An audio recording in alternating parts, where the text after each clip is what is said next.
Morning student. तो हमारा जो चैप्टर चल रहा था ह्यूमन हेल्थ एंड डिजीज, तो वो अपन ऑनलाइन क्लास में पढ़ रहे हैं, लेकिन उसमें एक टॉपिक आया था एज एंटीबॉडी की स्ट्रक्चर।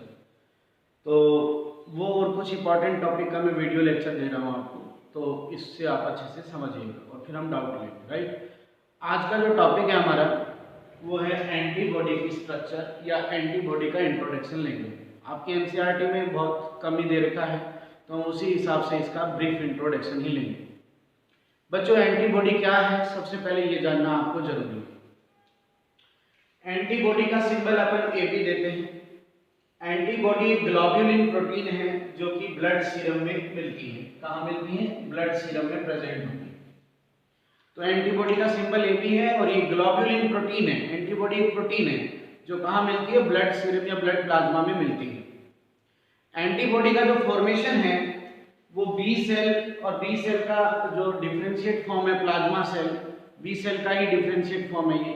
तो ये प्लाज्मा सेल जो होती है ये एंटीबॉडी का फॉर्मेशन करती है। ये कई बार कॉम्पिटिटिव एग्जाम में क्वेश्चन पुट हुआ है, तो ध्यान रखना, बी सेल का ही डिफरेंशिएट फॉर्म है प्लाज्मा सेल, वो एंटीबॉडी का फॉर्मेशन करती है। एंटीबॉडी इम्यूनिटी प्रोवाइड करवाती है। एंटीबॉडी क्या प्रोवाइड करवाती है? हमें डिफेंस देती है, इम्यूनिटी देती है। सो अपन एंटीबॉडी को इम्यूनोग्लोब्युलिन कहते हैं। ग्लोब्युलिन एक प्रोटीन है और ये इम्यूनिटी देती है, इसलिए इसका नाम क्या है? इम्यूनोग्लोब्युलिन। और इसलिए इसका सिंबल जो है वो IG रखते हैं हम। I मतलब इम्यूनो और G मतलब globulin. Is that clear? So immunoglobulin क्यों कहते हैं? बिकॉज ये हमें इम्यूनिटी प्रोवाइड करती है। राइट, एंटीबॉडी के बेसिकली 5 टाइप है बेटा।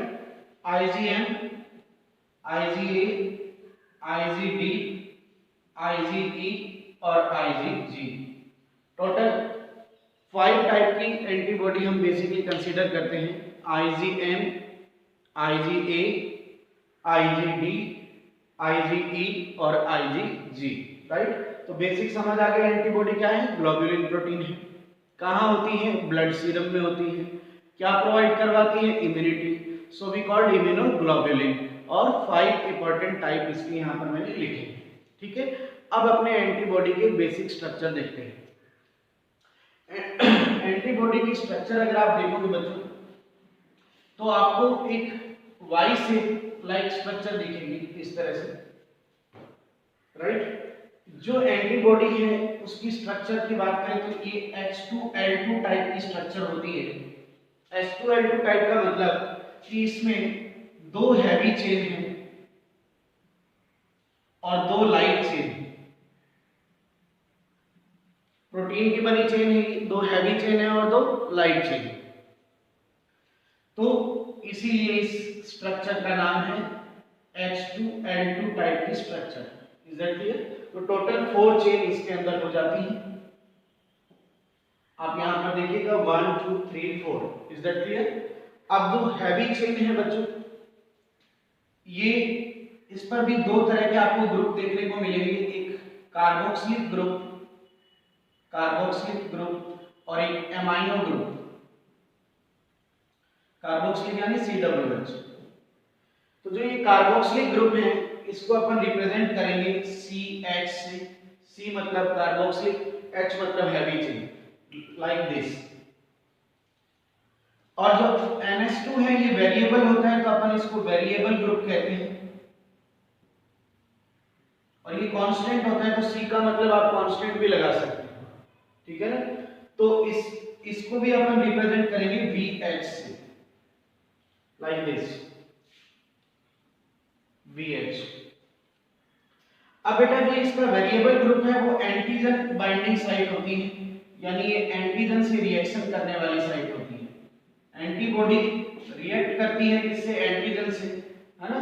तो एंटीबॉडी का जो रिएक्शन पार्ट है उसको पैराटॉप कहते हैं, रिएक्शन साइट को, और एंटीजन की रिएक्शन साइट को एपीटॉप कहते हैं। तो एंटीबॉडी का जो रिएक्शन साइट है पैराटॉप, वहां पर कौन सा ग्रुप होता है? एमाइनो ग्रुप होता है। और जो कार्बोक्सिलिक ग्रुप है ये बाइंड होता है इम्यून सेल के साथ। इम्यून सेल के साथ कैसे? जैसे कि मैं आपको बताता हूं कि ये इम्यून सेल है, तो इसके साथ अगर कोई एंटीबॉडी बाइंड है तो ऐसे होगी। देखिए, ये बाइंड अपने कार्बोक्सिलिक ग्रुप से होगी और यहाँ पर कोई एंटीजन से रिएक्शन करेगी तो ये एंटीजन से रिएक्शन करेगी, वहां वेरिएबल ग्रुप होता है इस तरह से। तो एंटीजन से रिएक्शन करने की जगह वेरिएबल ग्रुप होता है और बाइंडिंग साइट हमेशा कार्बोक्सिलिक ग्रुप होता है इम्यून सेल के साथ जो बाइंडिंग होती है, राइट। इसी तरह जो लाइट चेन है बेटा, इसके में अंदर भी दो ग्रुप है Cl और Bl। Cl मतलब कार्बोक्सिलिक ग्रुप लाइक दिस और Bl मतलब variable group like this, right. तो ये समझ आया आपको H2L2 का मतलब कि 4 चेन है, 2 हैवी चेन है और 2 लाइट चेन है, ठीक है। अब ये भी समझ आ गया कार्बोक्सिलिक ग्रुप कांस्टेंट होता है जो इम्यून सेल से बाइंड होता है और वेरिएबल ग्रुप NH2 ग्रुप होता है जो एंटीजन से रिएक्ट करता है, राइट। समझ आ गया, ये लाइट चेन पर भी होगा और ये हैवी चेन पर भी होगा। एंटीबॉडी की जो एक्टिव साइट है उसको पैराटॉप कहते हैं और एंटीजन की एक्टिव साइट को एपिटॉप कहते हैं। एक्टिव साइट का मतलब रिएक्शन करने वाली साइट। अब इसी तरह बेटा देखो कि जो एंटीबॉडी की स्ट्रक्चर है उस एंटीबॉडी के स्ट्रक्चर में आपको एक दिखाई देगा intra chain disulphide bond, intra chain disulphide bond, और एक आपको दिखाई देगा inter chain disulphide bond, inter chain disulphide bond. तो जो इंट्रा चेन डाइसल्फाइड बॉन्ड है बेटा वो एक ही चेन के बीच में होते हैं इस तरह से, that is intra chain disulphide bond. इनको डोमेन भी कहते हैं अपन। तो ये सब इंट्रा चेन है मतलब एक ही चेन में है, देखो ये डाइसल्फाइड बॉन्ड इस तरह से। इंटरचेन डाइसल्फाइड बॉन्ड ये है जो दो चेन के बीच में है, देखिए इस तरह से दो चेन के बीच में। इसको हिंज रीजन भी कहा जाता है, करेक्ट। तो ये एक बेसिक आपकी एंटीबॉडी की स्ट्रक्चर, और एंटीबॉडी क्वार्टनरी प्रोटीन होती है, ये भी ध्यान रखना। कौन सी प्रोटीन होती है? क्वार्टनरी प्रोटीन होती है। प्रोटीन के टाइप है ना, primary protein, secondary, tertiary, quaternary, और एंटीबॉडी कौन सी प्रोटीन है? क्वार्टनरी प्रोटीन है और वाई शेप की स्ट्रक्चर है। तो ये बेसिक एंटीबॉडी की स्ट्रक्चर है। अब जो एंटीबॉडी के जो हमने टाइप लिए थे वो टाइप देखते हैं बेटा। एंटीबॉडी हमने बेसिकली 5 टाइप की देखी थी, थोड़ा थोड़ा इंट्रोडक्शन लेंगे, आपके है नहीं सिलेबस में इतना ही। तो सबसे पहले हम बात करते हैं आईजीएम की। आईजीएम सबसे बड़ी प्रोटीन है, लार्जेस्ट एंटीबॉडी है, और ये पेंटामर होती है। पेंटामर मतलब 5 मॉलिक्यूल से बनी होती है। ये वाई शेप की स्ट्रक्चर जो है वो 5 होती है इसमें, इस तरह से 1 2 3 4 5 पेंटामर होती है ये ना। और ये जो आईजीएम है ये ब्लड सीरम में प्रेजेंट होती है और फर्स्ट इम्यून रेस्पॉन्स देती है। ये जब भी कहीं इन्फेक्शन होता है तो सबसे पहला इम्यून रेस्पॉन्स देती है, ये सबसे पहले पहुंचती है वहां पर, आगे बढ़कर लीड करती है। और ये बी सेल की सरफेस पर भी प्रेजेंट होती है, बी सेल की सरफेस पर प्रेजेंट होती है और एंटीजन से बाइंड होने का काम करती है, एंटीजन से बाइंड होती है। इसे प्राइमरी एंटीबॉडी भी कहा जाता है, प्राइमरी एंटीबॉडी। ये ऑलरेडी प्रेजेंट है और फर्स्ट रेस्पॉन्स देती है, ध्यान रखिएगा। आईजीएम प्लेसेंटा को क्रॉस नहीं कर सकती है क्योंकि बहुत बड़ी है, इसलिए मां से बच्चे में कभी भी इफेक्टिव रोल प्ले नहीं करेगी। ये क्वेश्चन ध्यान रखिएगा। इसके बाद बात करते हैं आईजीजी की, जो सबसे इंपॉर्टेंट है हमारे लिए। ये स्मॉलेस्ट है यानी सबसे छोटी है, मोनोमर है, जो मैंने अभी आपको स्ट्रक्चर बनाई थी वाई शेप की, एक वाई शेप की स्ट्रक्चर ही होती है इसमें, मोनोमर है। और लगभग 85% अमाउंट में होती है, तो ये सबसे ज्यादा अमाउंट होगी इसकी, हाई अमाउंट हो गई है इसकी। और ये सेकेंडरी एंटीबॉडी के नाम से जानी जाती है। सेकेंडरी एंटीबॉडी के नाम से इसलिए जानी जाती है क्योंकि ये बाद में बनाई जाती है और ये एंटीजन स्पेसिफिक होती है। यानी जब भी बॉडी में एंटीजन आता है, जब भी बॉडी में एंटीजन आता है तो हमारी जो इम्यून सेल है वो जो एंटीबॉडी बनाती है उसका नाम आईजीजी है। यानी एंटीजन स्पेसिफिक यही है, एंटीजन से यही रिएक्ट करती है। और ये मेमोरी एंटीबॉडी के नाम से भी जानी जाती है, यानी मेमोरी जो होती है ना, सेव होती है एंटीबॉडी, वो कौन सी होती है, IgG होती है। और ये प्लेसेंटा को भी क्रॉस कर सकती है, ये भी बहुत बेहतरीन क्वेश्चन है। प्लेसेंटा को भी क्रॉस करके बच्चे में जाएगी मां से, है ना। तो ये मेन चीजें मैं आपको फटाफट रिव्यू में बता रहा हूं, है ना। तो IgG के बारे में समझ गया एकदम अच्छे से। तो जो एंटीजन स्पेसिफिक है वो IgG होगी, इम्यून सेल जो बनाएगी एंटीजन के अगेंस्ट वो IgG होगी, मेमोरी भी रहेगी वो IgG की रहेगी, सबसे ज्यादा होती है, सबसे छोटी होती है और प्लेसेंटा को क्रॉस कर सकती है। ये कुछ इंपॉर्टेंट बातें हैं इसमें। इसके अलावा बच्चों बात करते हैं हम IgA के बारे में। IgA को सिक्रेटरी एंटीबॉडी कहते हैं। सिक्रेटरी एंटीबॉडी इसलिए कहते हैं क्योंकि ये बॉडी के सिक्रेशन में प्रेजेंट होती है, just like tears, saliva, earwax, यानी बॉडी के जो जो सिक्रेशन होते हैं, म्यूकस, इनमें IgA होती है, बॉडी के सिक्रेशन में होगी, ये ध्यान रखना, है ना। तो ये सिक्रेटरी एंटीबॉडी के नाम से जानी जाती है, वेरी इंपॉर्टेंट, है ना। इसी के नाम पर इसी से क्वेश्चन आ जाएगा। इसके अलावा जो है IgE की बात करते हैं हम। IgE को एलर्जन एंटीबॉडी कहते हैं। एक बार फिर से इंपॉर्टेंट क्वेश्चन कि जो एलर्जी के लिए जिम्मेदार है, जो एलर्जी कॉज करती है, वो कौन सी होती है, IgE होती है। एलर्जी जो बॉडी में होती है वो कौन सी एंटीबॉडी बनने के कारण होती है, IgE के कारण होती है। तो सिंपल क्वेश्चन, इतना ही याद रखो, इतना ही आएगा, राइट। IgD भी इम्यून सेल के सरफेस पर प्रेजेंट होती है, सरफेस पर प्रेजेंट होती है, और ये एंटीजन रिकॉग्निशन में हेल्प करती है, किसी भी एंटीजन को रिकॉग्नाइज करने में हेल्प करती है। बाहर से कोई एंटीजन आता है तो उस एंटीजन को रिकॉग्नाइज करने में हेल्प करती है, राइट। तो ये बेसिक आपको बताया मैंने। तो ये एंटीबॉडी का एक छोटा सा पार्ट हमने डील कर लिया है, इज दैट क्लियर।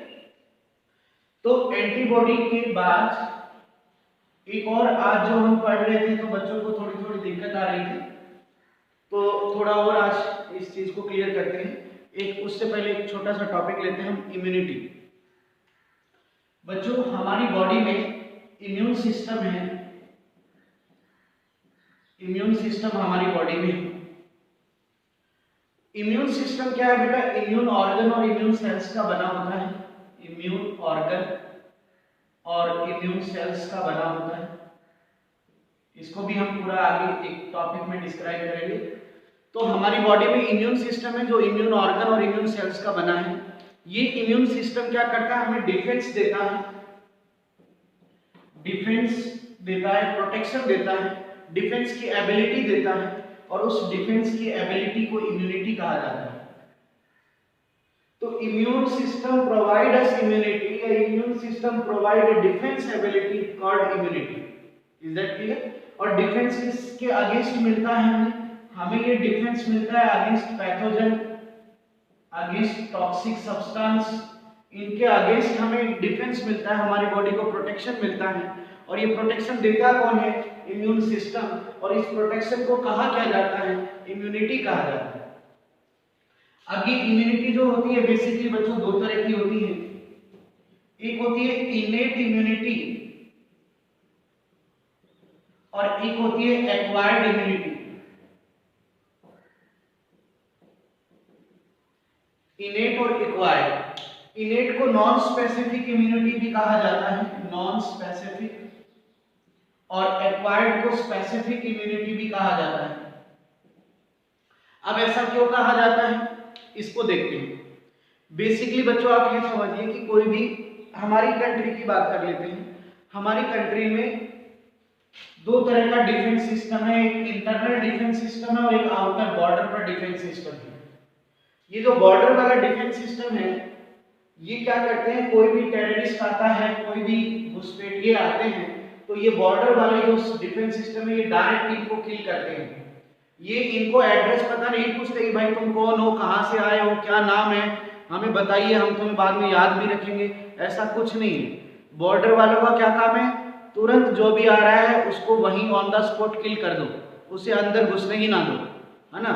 लेकिन अगर कोई टेररिस्ट बचकर अंदर आ गया तो जो अंदर वाला सिस्टम है, सपोज करो अंदर पुलिस सिस्टम है, तो अंदर वाला सिस्टम क्या करता है, इसको किल नहीं करता है डायरेक्ट, किल करेगा लेकिन डायरेक्ट किल नहीं करेगा, पहले इसको रिकॉग्निशन करेगा कि ये कौन है, कोई अपना है, कोई पराया है, गलती से आया है, कैसे आया है, और उसके बाद उसको मेमोराइज भी रखेगा, फिर उसको उसके अगेंस्ट एक्शन लेगा। तो मतलब जो हमारी बॉडी का इंटरनल सिस्टम है वो क्या है, इसको रिकॉग्नाइज करता है, मतलब वो स्पेसिफिक एक्शन ले रहा है, जबकि जो बॉर्डर वाला है वो डायरेक्ट किल कर रहा है, मतलब वो नॉन स्पेसिफिक है, वो तो जो रूल तोड़ेगा उसको मारो बस, बात खत्म। तो सेम वही होता है बेटा, जो इनेट इम्यूनिटी है वो क्या करती है, डायरेक्ट इफेक्टर एक्शन लेती है, डायरेक्ट इफेक्टर एक्शन लेती है, ये ना ही तो रिकॉग्निशन करती है, नो रिकॉग्निशन और नो मेमोरी, कोई मेमोरी भी नहीं रखती है, डायरेक्ट मारने का काम करती है, इसलिए इसको नॉन स्पेसिफिक कहते हैं। और इनेट इम्यूनिटी जो होती है वो हमें प्राइमरी इंफेक्शन से बचाती है, यानी इसको ब्लड में आने से रोकती है। प्राइमरी इंफेक्शन क्या होता है, जब तक कोई पैथोजन ब्लड में नहीं पहुंच जाता तब तक का इंफेक्शन क्या होता है, प्राइमरी इंफेक्शन होता है। तो ये जो इनेट इम्यूनिटी है वो बैरियर का काम करती है, role as barrier, role as barrier and prevent from primary infection, ये हमें प्राइमरी इंफेक्शन से बचाती है। और ये इनबॉर्न होती है बेटा, जन्म से हमारे साथ होती है, तो ये बैरियर का काम करती है।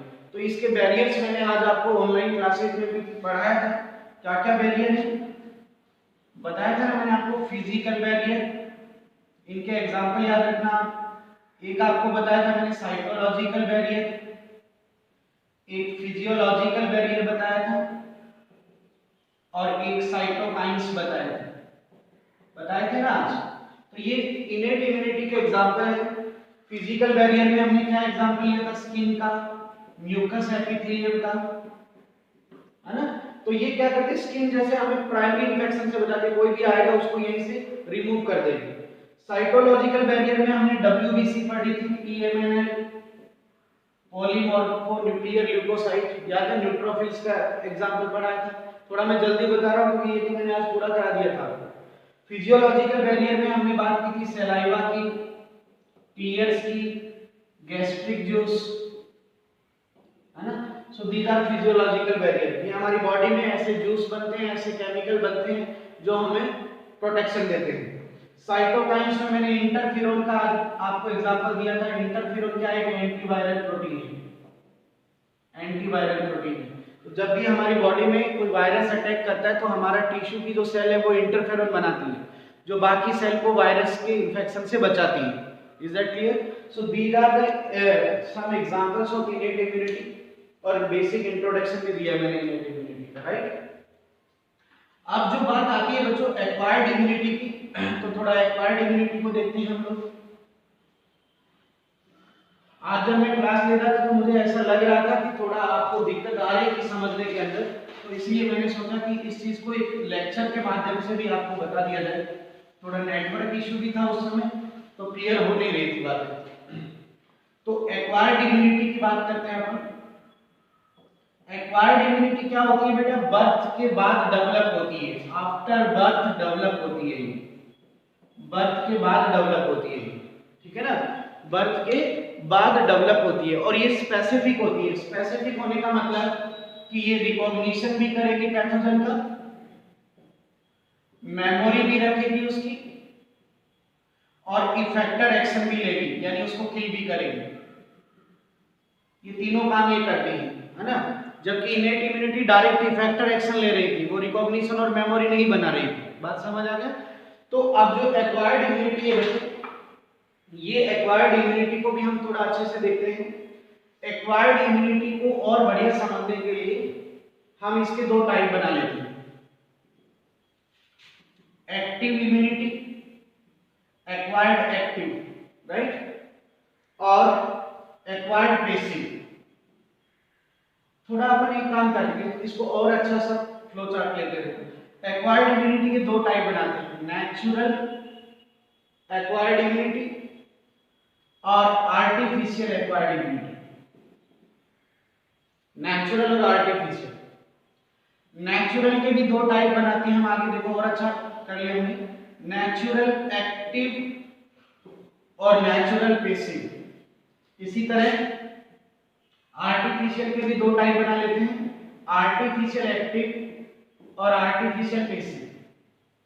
ठीक है, अब इसको समझते हैं अच्छे से हम। तो एक्वायर्ड इम्यूनिटी के मोटे मोटे तौर पर हमने चार टाइप बना लिए। एक्वायर्ड इम्यूनिटी के बेसिक क्या है, natural active, natural passive, artificial active और आर्टिफिशियल पैसिव। अब इनको थोड़ा समझना है हमें। तो नेचुरल एक्टिव क्या होती है कि देखो, एक्टिव वर्ड जहां भी आ जाता है इसका मतलब है कि हमारा इम्यून सिस्टम खुद एक्टिव होगा, हमारा इम्यून सिस्टम ही डिफेंस लेगा, राइट। हमारा इम्यून सिस्टम एक्टिव होगा, नेचुरल तरीके से एक्टिव होगा और नेचुरली डिफेंस एक्शन लेगा। ये कैसे होगा, देखो कि जब भी इसमें क्या होगा, जो एंटीजन है वो नेचुरली अटैक करेगा होस्ट में, और होस्ट का इम्यून सिस्टम एक्टिव हो जाएगा। इम्यून सिस्टम क्या होगा, एक्टिव और डिफेंस लेगा और डिफेंस एक्शन लेगा। यानी एंटीजन नेचुरली बॉडी में आ रहा है, हमारा इम्यून सिस्टम नेचुरली एक्टिव हो रहा है और डिफेंस ले रहा है। That is natural active, that is natural active. कैसे, देखो इसको मैं समझा देता हूं। इधर देखो कि जैसे ये हमारी बॉडी में बी सेल है, बी लिम्फोसाइट, और ये एंटीजन है।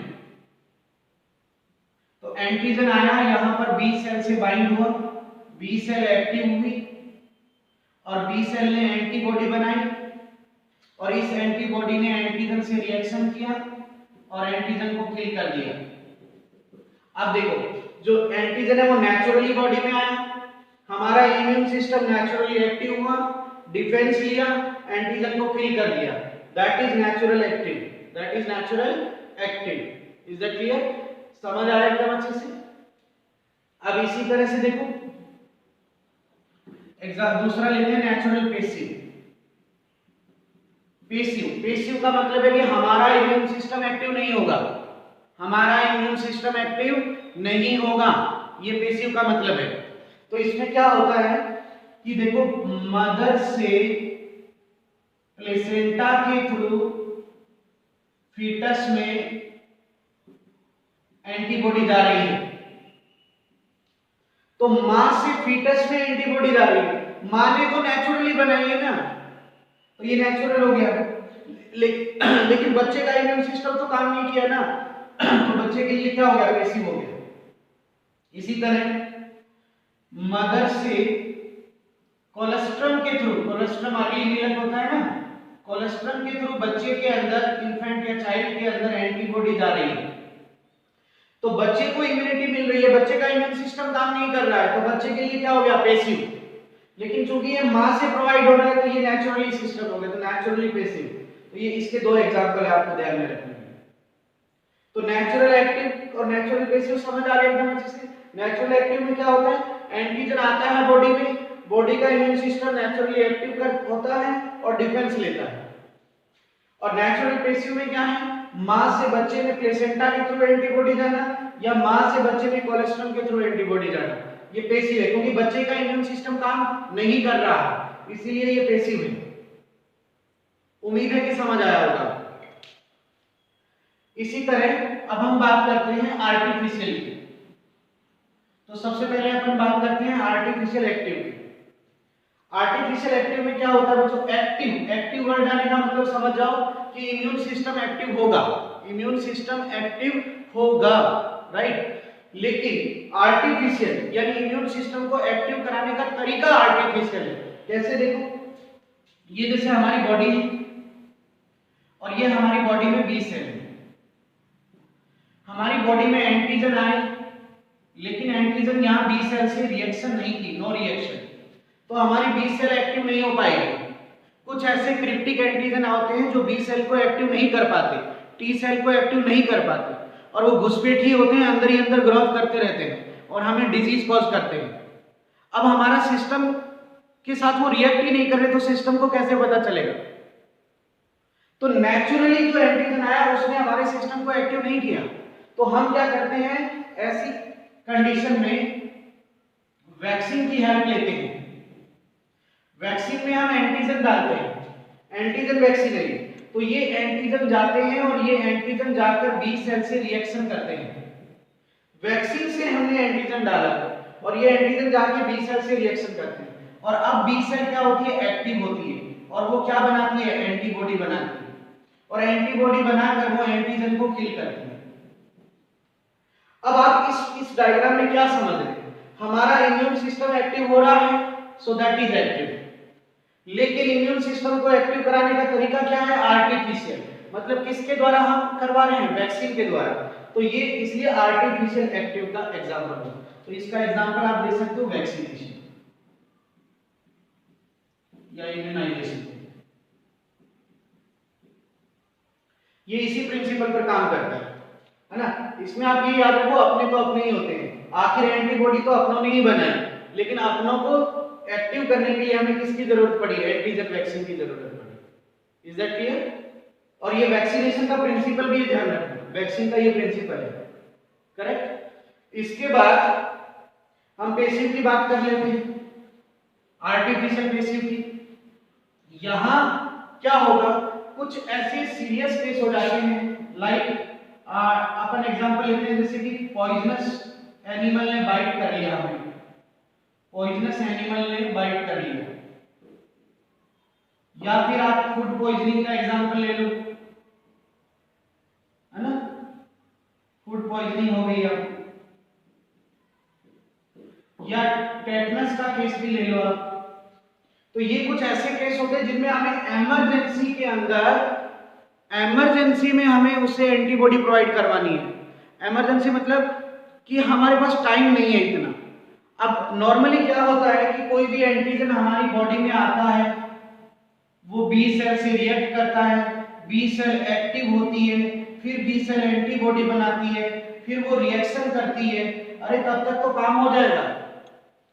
फूड पॉइजनिंग है, पॉइजनस एनिमल ने बाइट किया, तब तक तो खत्म हो जाएगा काम। तो ऐसे केस में हमें क्या करना पड़ता है, हम ये सब प्रोसेस नहीं करेंगे।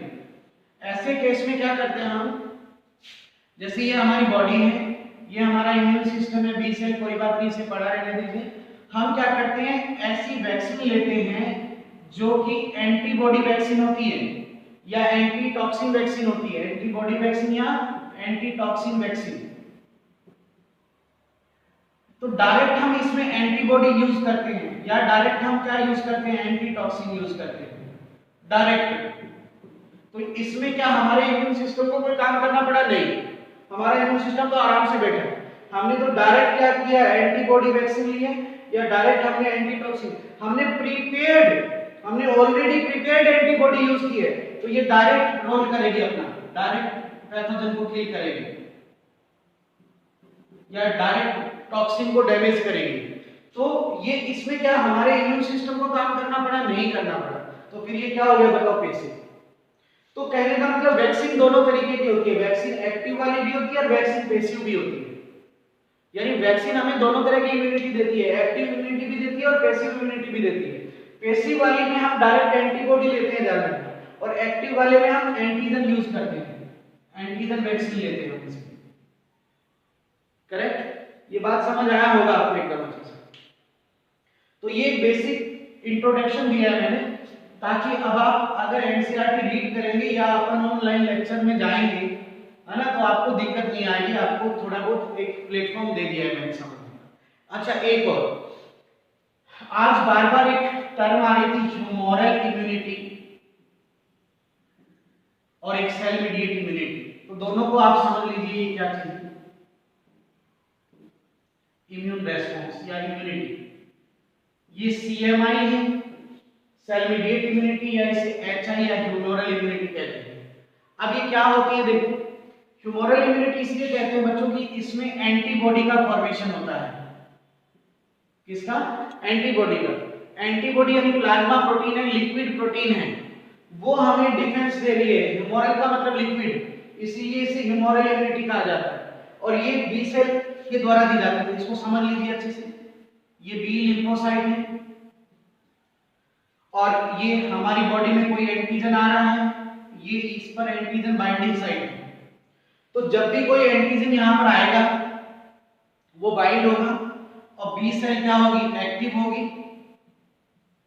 बी सेल एक्टिव होकर डिवाइड होगी, डिवाइड मतलब अपनी क्लोनिंग करेगी, बहुत सारी बी सेल बन जाएगी इस तरह से। राइट। अब ये जो बहुत सारी बी सेल है ये डिफरेंशिएशन करेगी और ये दो सेल में कन्वर्ट हो जाएगी, एक प्लाज्मा सेल और एक मेमोरी।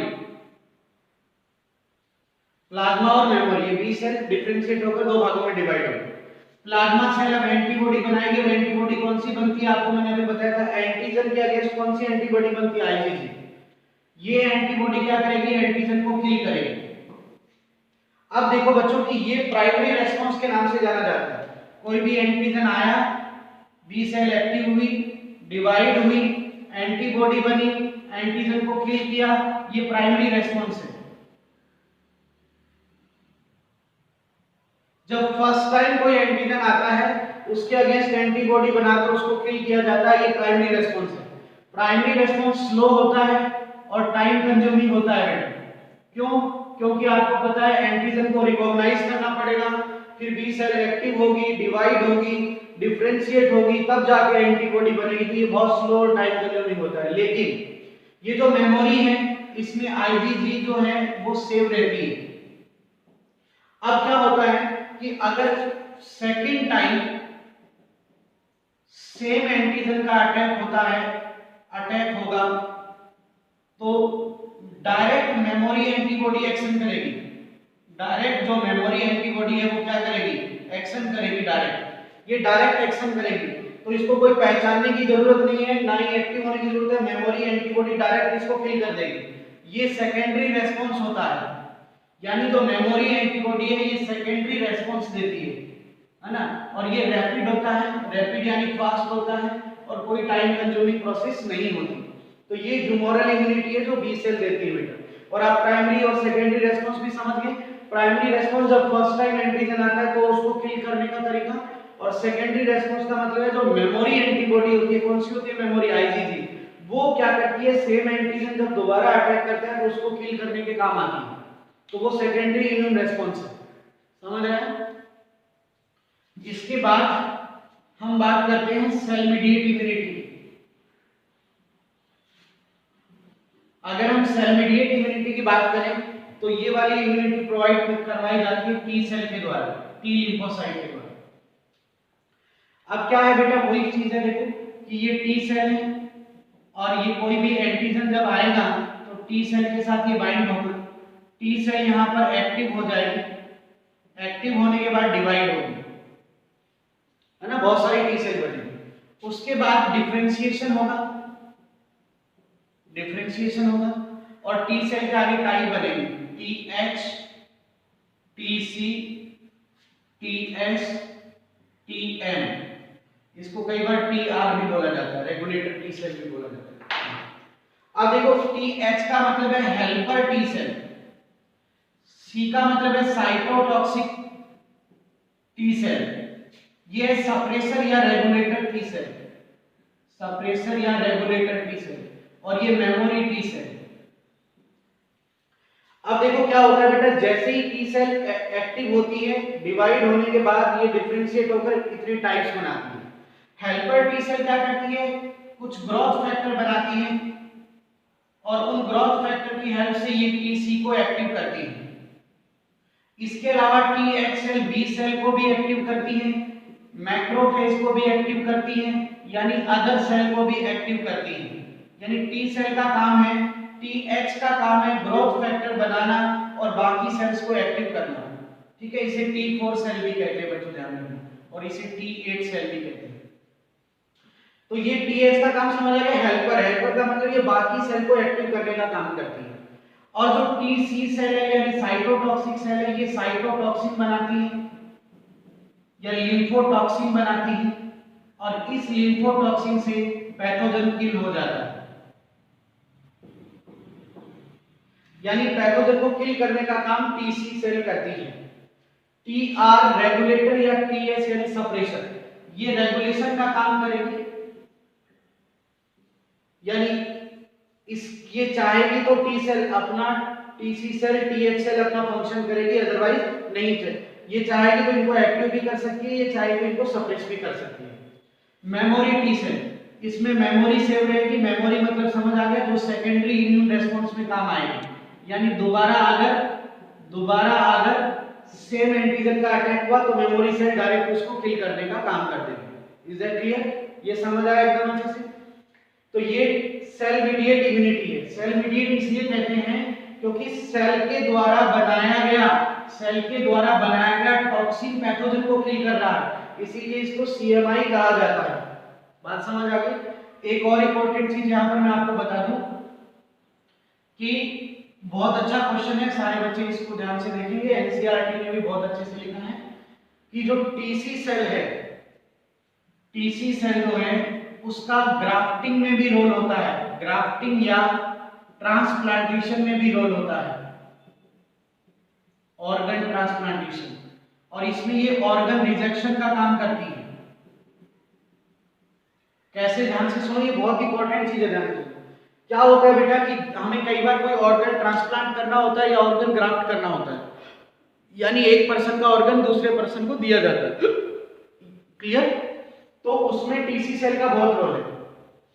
अगर कोई भी ऑर्गन टिश्यू मैच कर रहा है, ब्लड ग्रुप मैच कर रहा है, ठीक है, जेनेटिकली सिमिलर है,